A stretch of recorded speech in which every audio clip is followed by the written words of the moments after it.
Hello दोस्तों, चलो दोस्तों आज के विषय पे आगे बढ़ते हैं। आज का विषय है कुर्ती।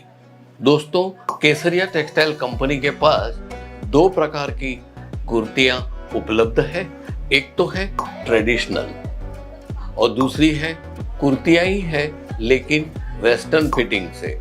दोस्तों, जो ट्रेडिशनल कुर्तियां हैं वो अपने पास मतलब केसरिया के पास एक ही छत के नीचे आपको पूरी की पूरी वैरायटीज मिल जाएगी। कॉटन हो, सिंथेटिक हो, दोनों प्रकार के कपड़ों में मिल जाएगी। साथ में प्रिंटेड चाहिए, प्लेन चाहिए या उसमें कुछ एम्ब्रॉयडरी काम किया है या पेंट किया है या डिजिटल पेंटिंग किया है, सब आपको उपलब्ध है।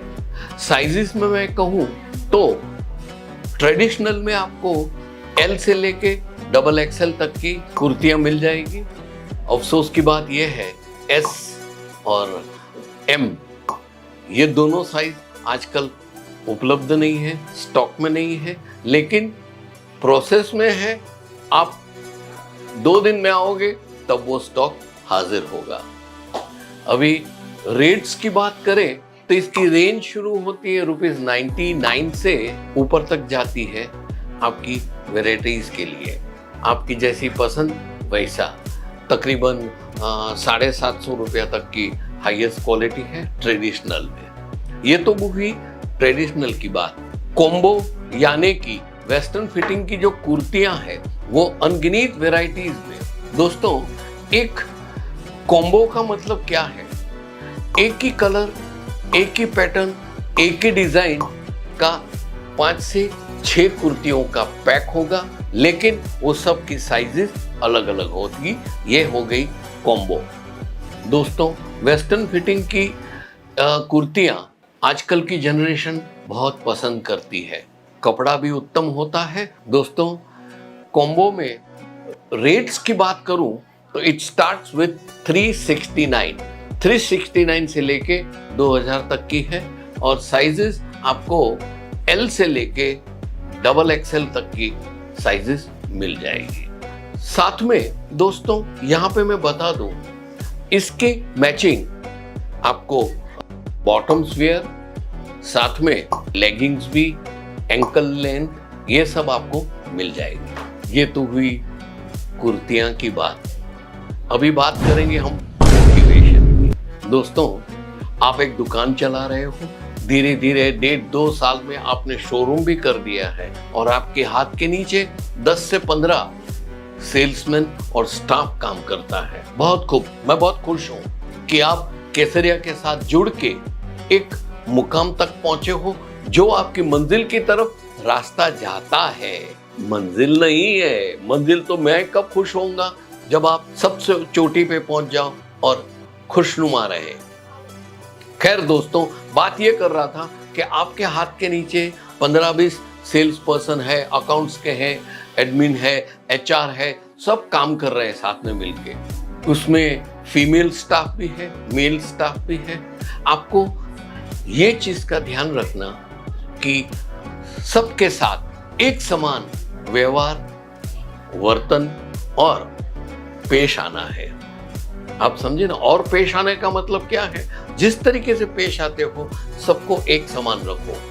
कोई नया मुलाजिम है या नया एम्प्लॉय है तो उसको ठहर यार, तेरे को नहीं पता होगा, अरे वो एक्सपीरियंस है, कहीं और काम करके इधर आया है तो उसको नॉलेज होगा। उसको मोटिवेशन दो, उसका सजेशन लो। फिर वो सजेशन हमें वो काम में डालना कि नहीं डालना वो बात की बात है, लेकिन उसको राय तो लो उनकी। खैर, बात आती है यहाँ पे, ये जब भी आप एक एम्प्लॉय के साथ ज्यादा नजदीकियां बताते हो और दूसरे को अनदेखा कर रहे हो, इसका रिजल्ट बहुत गंदा आता है। इससे क्या होगा? उसमें वो जो जिसको आप अवॉइड कर रहे हो उसको बहुत ऐसी सेंटिमेंट्स दिल में आएगी कि यार मैं तो कुछ काम का नहीं हूं, वो कितना होशियार है, मैं कितना डफर हूं, ऐसी सब सोच आएगी। क्योंकि ये साइकोलॉजिकल ईश्वर की दी हुई पैदाश है। हर आदमी को ऐसा होता है, अपनी लकीर छोटी ही दिखेगी। तो दोस्तों, सबको एक समान प्रेम दो, सबको एक समान प्यार दो, और सैलरी में भी, वेजेस भी एक आप पॉलिसी बना दो। जो नया रिक्रूट होता है उसको ABC सैलरी से शुरू करो। अगर आपने सैलरी कम देते वक्त उसको कमिट किया है कि मैं 2 महीने के बाद तेरी 500 रुपये सैलरी बढ़ाऊंगा, प्लीज डू इट, या तो फिर वादा मत करो। आप समझे ना। उसके बाद जैसे ही 1 साल होता है तो ऐसा कमिट करो, ऐसा पॉलिसी लिखो कि 10% उसकी सैलरी में बढ़ोतरी करेंगे। आप समझे ना। उसी प्रकार जैसे ही वो सीनियर होता जाता है वैसे उसको ज्यादा मिलता जाएगा।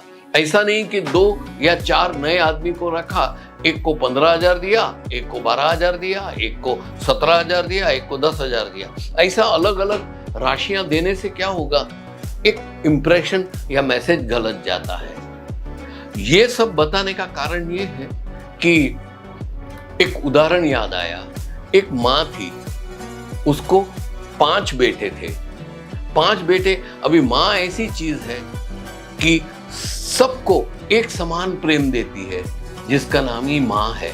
हम माँ को दूसरा ईश्वर का रूप गिनते हैं। लेकिन कभी कभार क्या हो जाता है, 5 बेटे को संभालते संभालते अगर एक बच्चा बीमार होता है तो उसको वो ज्यादा ध्यान देती है, उसको दवाई खिलाती है, उसके खाने का ध्यान रखती है, उसका सोने बैठने खेलने का पढ़ने का ध्यान रखती है। अभी क्या हो जाता है, बाकी के 4 भाई में से 1 या 2 भाई ऐसे होंगे, उसको अंदर से कहीं साइकोलॉजिकली जलन होगी, देखो माँ इसको ज्यादा प्रेम करती है, मेरे को नहीं करती है। ये एक साइकोलॉजिकल दबाव आ जाता है। उसके कारण क्या हो जाता है, जिसको ये गलत विचार आता है वो क्या करता है, वो बेचारा बीमार भाई जो बड़ा होता है ना, उसके सामने वो नेगेटिव एटीट्यूड शुरू कर देता है, और उसको खुद से, वो छोटा है, वो खुद से घिसा हुआ है, वो खुद से होशियार नहीं है, ऐसा जटा के अपने आप को इगोइस्ट बना देता है। इससे कारण क्या होता है मालूम है, सफर कौन करता है, परिवार करता है। उसकी जगह सब भाई एक समान साथ में रह के रहे, 5 भाई एक समान रह के, एकजुट रह के अपनी माँ का प्रेम पाए, अपने बाप का प्रेम पाए, पढ़े लिखे होशियार बने, तो एक अपना सा माहौल खड़ा होगा। आप समझे ना। बस यही उदाहरण मैं आपके व्यापार और कपड़ों के व्यापार के व्यवसाय में देना चाहता हूँ। आप सबके साथ एक समान वर्तन, व्यवहार और जो सैलरी का सेटअप बोला है वो कीजिए। आपका जैसे परिवार नहीं टूटेगा ना, वैसे आपकी कंपनी भी नहीं टूटेगी। ये एक मैसेज है आपको, आप समझो। ये वीडियो दोबारा देखो, कहीं पे ऐसा लगता है कि मैंने ये गलत सोच बताई है, आप कमेंट्स में मेरे को बताइए। आशा है मेरे ये वीडियो आपको पसंद आया है। अगर ये मेरा वीडियो पसंद आया है तो जरूर से लाइक क्लिक कीजिएगा, और साथ में बेल आइकन दबा के 10, 12, 20, 25 कमेंट्स दे दीजिएगा कि नहीं आप यहाँ पे सर गलत हो, हम ये चाहते हैं, हम ये सोचते हैं। ताली 2 हाथ से बजती है दोस्तों, ताली 2 हाथ से बजने वाली बात हम कोई और दूसरे वीडियो पे करेंगे, उस पर भी मैं गौर फरमाऊंगा। तब तक के लिए आपसे विदाई लेता हूँ। नमस्कार, अलविदा। साड़ी कुर्ती या हो लहंगा, सही दाम का नाम केसरिया, सही दाम का नाम।